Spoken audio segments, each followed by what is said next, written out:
Anahtarı nereye koyduğunuzu hatırlamıyor musunuz? Bir arkadaşınızın adını dilinizin ucunda hissedip çıkaramadığınız oluyor mu? Ya da mutfağa neden girdiğinizi hatırlayamadan öylece ortada kalıyor musunuz? Merak etmeyin, yalnız değilsiniz. Ama şunu bilin ki bu küçük gibi görünen unutkanlıklar beyninizin size verdiği önemli sinyaller olabilir. Ben iç hastalıkları ve tıbbi onkoloji uzmanı Doktor Serhat Demirer. Bugün birlikte unutkanlığın gerçek nedenlerini, ne zaman tehlikeli olduğunu ve hafıza güçlendirmek için neler yapabileceğimizi konuşacağız. Çünkü unutmak bazen normaldir ama bazen de bir şeylerin ters gittiğinin göstergesidir. Unutkanlık yeni olayları, geçmişteki anıları ya da her ikisini hatırlayamama durumudur. Aslında unutmak beyninizin çalışma biçiminin doğal bir parçasıdır. Beyin sürekli olarak kendini yeniden düzenler, tekrarlanmayan ya da önemsiz bilgileri siler. Yerine yenilerini koyar. Bu sayede çevreye uyum sağlamamız kolaylaşır.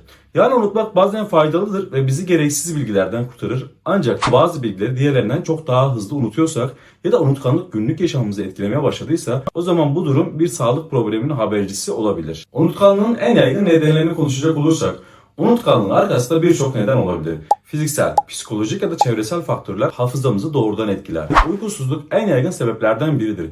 Beyin uyku sırasında kısa süreli anıları uzun süreli belleğe taşır.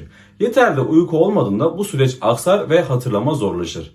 Vitamin ve mineral eksiklikleri. Özellikle B12, folik asit ve D vitamini eksikliği hafıza sorunlarına neden olur. Bu vitaminler sinir iletimine ve nöron sağlığı için kritik öneme sahiptir. Tiroid problemleri. Tiroid hormonlarının az ya da fazla çalışması hafıza ve dikkat süreçlerini olumsuz etkiler.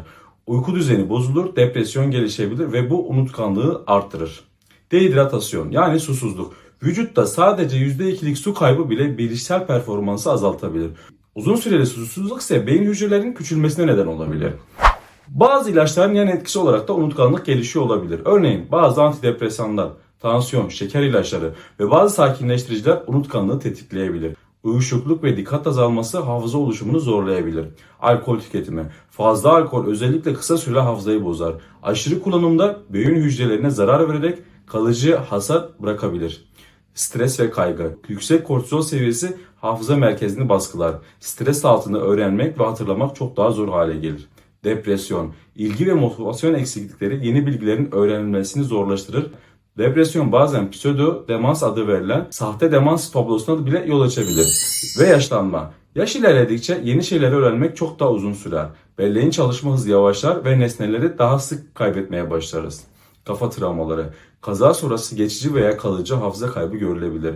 Travmadan önce ve sonraki olaylar hatırlanamayabilir. Tümörler ve enfeksiyonlar. Beyindeki tümör ve enfeksiyonlar hafıza ve dikkat sorunları yaratabilir.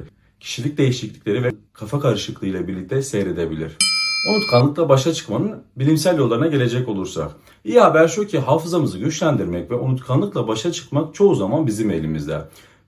Bir rutin oluşturun. Günlük görevleri planlayın ve yapılacaklar listesi oluşturun. Bu beyninizin organizasyon yeteneğini arttıracaktır. 2. Beyninizi çalıştırın. Bulmaca çözün. Kelime oyunları oynayın. Yeni beceriler öğrenin. Bu aktiviteler sinaptik bağlantıları güçlendirecektir.